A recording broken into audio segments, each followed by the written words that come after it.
Science Galaxy के YouTube मंच पर एक बार पुनः आप सबका स्वागत है। इस समय हाई स्कूल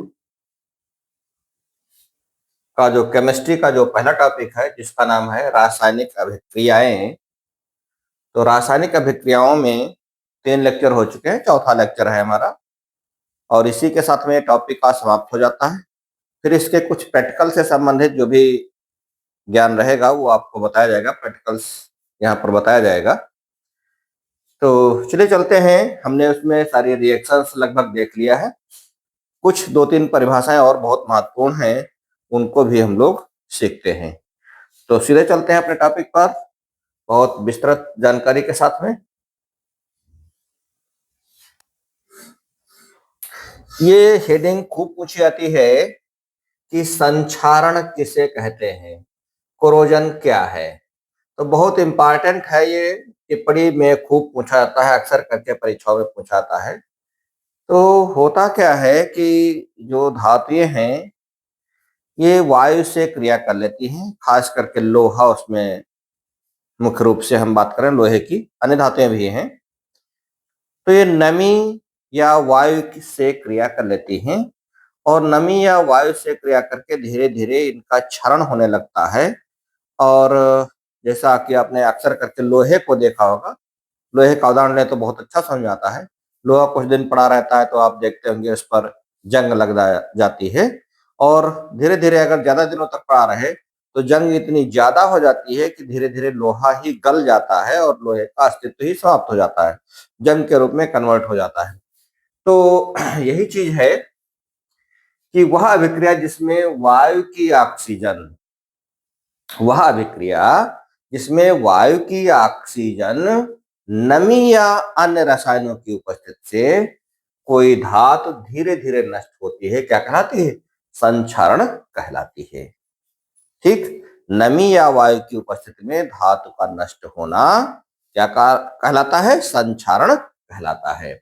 अब उसमें पहला उदाहरण है लोहे पर जंग का लगना, चांदी के आभूषणों पर काली परत का चढ़ना। घरों में लोग चांदी पहनते हैं, देखा होगा आपने कि कुछ दिन चांदी पहने रहने से क्या होता है, चांदी काली पड़ जाती है।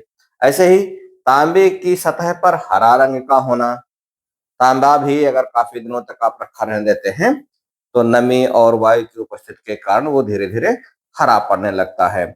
और इसी प्रकार से आप एल्युमिनियम के भी अगर कोई वस्तु लेते हैं तो वो एल्युमिनियम की वस्तु भी धीरे धीरे अपनी चमक खो देती है। तो ये सब कारण क्या है? क्योंकि ये वायु की ऑक्सीजन या फिर नमी की उपस्थिति में रिएक्शन हो जाती है और हम ये कहेंगे कि धातुओं का क्या हो जाता है? ऑक्सीकरण हो जाता है। तो ऑक्सीकरण की वजह से ऐसा होता है, ये खास बात है। अब बात आती है कि इस क्षरण को रोकने के लिए हमें क्या क्या उपाय करने चाहिए, यानी संक्षारण को रोकने के क्या क्या उपाय करने चाहिए। तो उसके लिए ये है कि जो भी धातु है हो सके तो उसको पॉलिश कर लिया जाए। पॉलिश करने से वायु के सीधे संपर्क में वो धातु नहीं रहेगी, जिससे भी संक्षारण को रोका जा सकता है। ना हो तो कम से कम ग्रीस या तेल भी लगा करके संक्षारण को कम किया जा सकता है, नहीं वायु की सक्रियता जो धातु के साथ में होती है उसको कम किया जा सकता है। जो लोहे की वस्तुएं हैं इनको पिघले हुए जिंक में अगर डुबो देते हैं तो भी संक्षारण रुक जाता है, लोहे का क्षरण रुक जाता है, लोहे का नष्ट होना रुक जाता है। और दूसरी बात यह है कि ऐसी धातुओं की कलई कर दिया जाए जो वायु के प्रति कम क्रियाशील होती हैं, तो उनकी कलई चढ़ाने से, उनकी परत चढ़ाने से भी संक्षारण को रोका जा सकता है। यानी एक धातु पर दूसरी धातु की परत चढ़ाना, ये वैद्युत अपघटन गैल्वेनीकरण आपने पढ़ा होगा, उसके थ्रू ये होता है।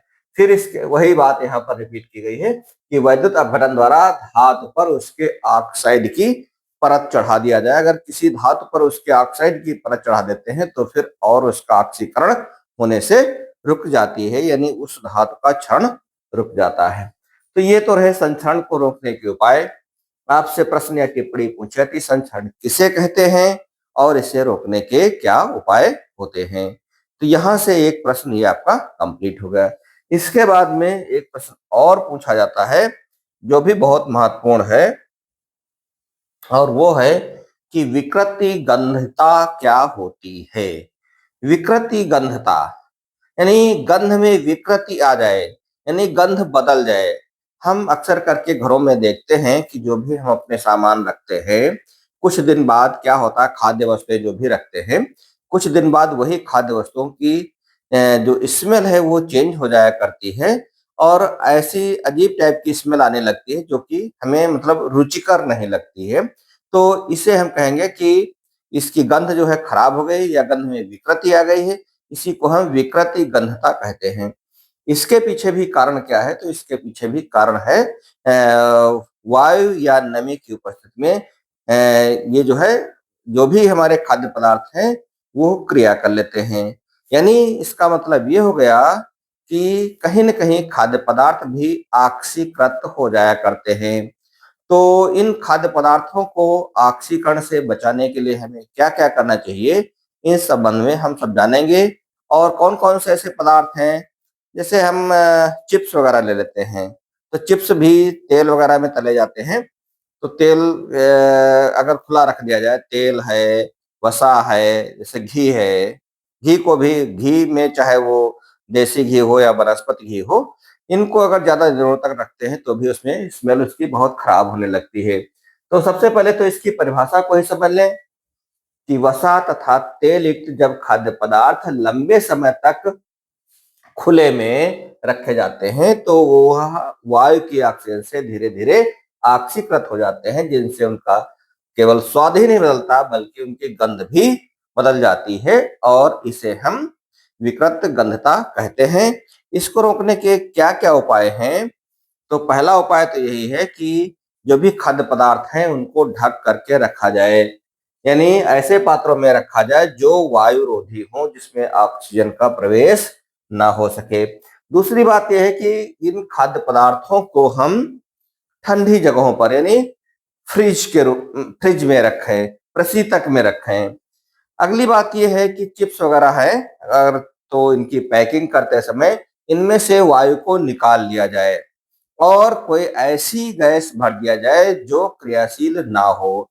तो उसमें आजकल आपने देखा होगा तमाम से छोटे-छोटे पैकेट आते हैं बच्चों के, चिप्स वगैरह के हैं, पापड़ी है, या इस तरीके के जो भी आइटम्स आते हैं, पापड़ हैं, ये सब आते हैं। इनमें क्या होता है कि जो भी पैकिंग इसकी होती है, पैकिंग में नाइट्रोजन गैस भर दी जाती है। कौन सी गैस हमने बताया? Nitrogen gas. तो नाइट्रोजन गैस भर देने से उनकी स्मेल चेंज नहीं होती है, फिर वो वायु से रिएक्शन नहीं कर पाते हैं, यानी उनका ऑक्सीकरण नहीं हो पाता है। ठीक है? तो नाइट्रोजन गैस भरी जाती है, जितने भी खाद्य पदार्थ के पैकेट आप जो भी देखते हैं, छोटे-छोटे पाउच, वो उनमें सब में ये भरा होता है। और फिर अगली बात ये है कि पके हुए खाद्य पदार्थों को सीधे सूर्य के प्रकाश के संपर्क से बचाना चाहिए।